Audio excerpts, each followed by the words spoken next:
3 queixas e uma solução.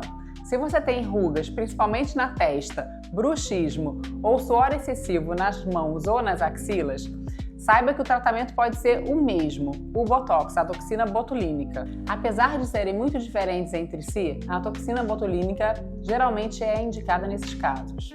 Ela atua relaxando o músculo da testa, responsável pela formação da ruga, relaxando o músculo masseter, que é o músculo da mastigação responsável pelo bruxismo, pelo apertamento, e relaxa também o músculo responsável pela expulsão do suor das glândulas sudoríparas. Se você tem uma dessas 3 queixas, vem tratar com a gente.